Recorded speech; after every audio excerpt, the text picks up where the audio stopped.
The strategies of Alexander the Great in Asia. When Alexander the Great crossed into Asia in 334 BCE, he faced a daunting task: to conquer the vast and powerful Persian Empire. It was a feat that required not only military might but also the ability to adapt, innovate, and inspire. Alexander's success lay as much in his strategic genius as in his courage on the battlefield. Here is a closer look at the key strategies he employed throughout his campaigns in Asia, turning the impossible into reality. Chapter 1. Setting the Foundation: Psychological Warfare. Alexander understood that his success would require more than physical victory. It required psychological dominance. From the outset, he established himself as an unbeatable force, both among his own men and in the eyes of his enemies. At the Battle of Granicus, Alexander's decision to lead a risky frontal assault, crossing the river directly into the Persian forces, stunned his foes. This bold move shattered Persian confidence, as they realized they faced a leader unafraid to confront them head-on. Throughout Asia Minor, Alexander strategically portrayed himself as a liberator of Greek cities under Persian rule. By positioning himself as a champion of Greek freedom, he rallied the support of Greek citizens in Asia and won the allegiance of local populations, securing the lands without needing to garrison them heavily. Chapter 2. Flexibility and Innovation at the Battle of Issus. Alexander's adaptability shone at Issus in 333 BCE, where he faced King Darius III for the first time. The Persian king had chosen the battlefield poorly, a narrow valley that restricted his army's movement. Recognizing the advantage, Alexander employed a flanking strategy that played to his smaller, more agile forces. Alexander placed his phalanx, a formation of heavily armed infantry soldiers, in the center with his companion cavalry on the right. He advanced carefully, waiting until Darius committed his forces. When the Persians moved, Alexander led his cavalry in a sweeping motion, targeting the Persian left flank and driving a wedge through the enemy lines. His personal charge toward Darius created a psychological ripple that led the Persian king to flee, leaving his army leaderless. This battle demonstrated Alexander's ability to exploit enemy weaknesses, choosing not brute force but precision and timing to dismantle a much larger army. Chapter 3. Siegecraft and Persistence at Tyre. One of Alexander's most challenging conquests came in 332 BCE at the fortified island city of Tyre. This Phoenician city was a strategic stronghold with formidable walls and a powerful navy, situated half a mile off the coast. When Tyre refused to surrender, Alexander employed a brilliant combination of siegecraft, engineering, and psychological tactics. Alexander ordered his engineers to construct a causeway from the mainland to the island, allowing his troops to breach Tyre's defenses. Tyre's defenders set the causeway ablaze multiple times, but Alexander, undeterred, rebuilt it each time, strengthening the structure after every attack. He called upon allies from the Greek navy to blockade the city by sea, cutting off supplies and weakening Tyre's defenses. After 7 months, Alexander's persistence paid off. His forces breached Tyre's walls, capturing the city in a brutal assault. The siege of Tyre became legendary, showcasing Alexander's resolve and his ability to overcome formidable obstacles through innovative engineering and relentless determination. Chapter 4. The Decisive Charge at Gaugamela. In 331 BCE, Alexander faced Darius III in their final showdown at Gaugamela. Here, Darius had assembled the largest army ever seen, equipped with war elephants and chariots fitted with scythe-like blades designed to cut through infantry formations. The open plain seemed ideal for Darius's strategy, allowing him to deploy his forces without hindrance. But Alexander countered this with tactical brilliance. Knowing he needed to nullify the Persian chariots and elephants, Alexander ordered his phalanx to create small gaps, or lanes, within their lines. As the chariots charged, the Macedonian soldiers skillfully sidestepped, allowing the chariots to pass through harmlessly while dispatching the drivers. Meanwhile, Alexander held his cavalry in reserve, watching for an opportunity. When Darius shifted his forces to the right to exploit a perceived gap in the Macedonian line, Alexander led a calculated charge at the center of the Persian line, directly toward Darius. The sudden maneuver caught the Persians off guard, creating panic.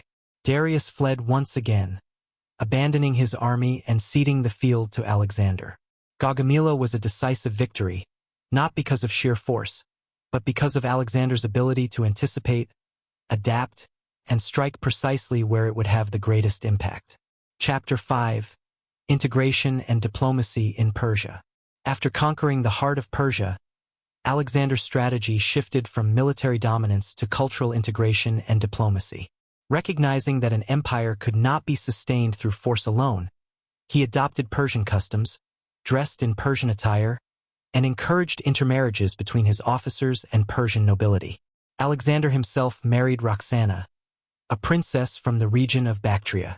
By respecting and embracing local customs, Alexander aimed to win the loyalty of his new subjects, demonstrating that he was not merely a conqueror, but a ruler who valued their traditions.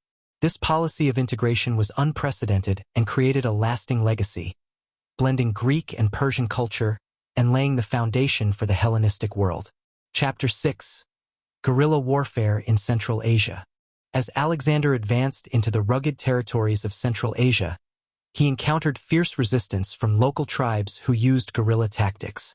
The mountainous terrain of Bactria and Sogdiana presented challenges that Alexander's traditional battle formations could not easily overcome. In response, Alexander adapted his strategy, splitting his forces into smaller units capable of moving swiftly and engaging the tribes in their own style of warfare. He set up fortified outposts known as garrisons to secure key locations and maintain supply lines. This flexible approach allowed him to systematically subdue the region, bringing these remote territories under his control. Chapter 7: Psychological Tactics in India. The Battle of Hydaspes. In 326 BCE, Alexander crossed into India, where he faced King Porus, a local ruler with a formidable army and war elephants, which were foreign and intimidating to the Macedonians. Recognizing the psychological impact these beasts could have, Alexander used the element of surprise. He carefully observed the Hydaspes River, which separated his forces from Porus's army, and waited until a powerful storm obscured visibility. Under cover of the storm, Alexander led a contingent of his army across the river, positioning himself to attack Porus's flank. The battle was intense, but Alexander's strategy succeeded. By maneuvering around the elephants and targeting Porus's infantry, he was able to neutralize the advantage of the elephants. After defeating Porus, Alexander treated him with respect, allowing him to retain his kingdom as a vassal. This act of diplomacy strengthened his influence in the region and showed his soldiers and allies alike that he valued loyalty and bravery. Chapter 8: Building an Empire Beyond the Battlefield. Alexander's strategy in Asia extended beyond military conquest. In every region he entered, he founded cities that would serve as administrative and cultural centers, with Alexandria in Egypt being the most famous. These cities were designed not only to secure Macedonian influence but also to foster cultural exchange. They became centers where Greek art, philosophy, and science mingled with local traditions, creating a legacy of cultural fusion that would endure long after Alexander's death. His policy of founding cities, integrating local elites, and promoting intermarriage helped stabilize the vast territories he conquered. His actions laid the foundation for the Hellenistic world, a realm where Greek and Eastern cultures coexisted and influenced one another, shaping the course of history. Chapter 9: Legacy of Strategy and Innovation. Alexander's strategies in Asia demonstrated not only his tactical prowess but also his adaptability, resilience, and visionary approach to empire building.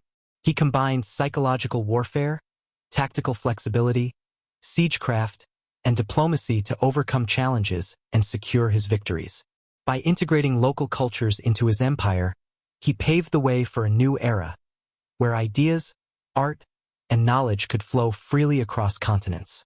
Though his empire fractured after his death, the strategies and cultural policies Alexander employed reshaped the ancient world. His journey through Asia was more than a series of battles.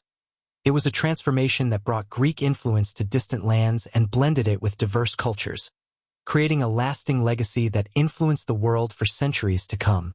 Through his strategies, Alexander proved that true conquest was not just about defeating armies but also about winning the hearts and minds of those he conquered.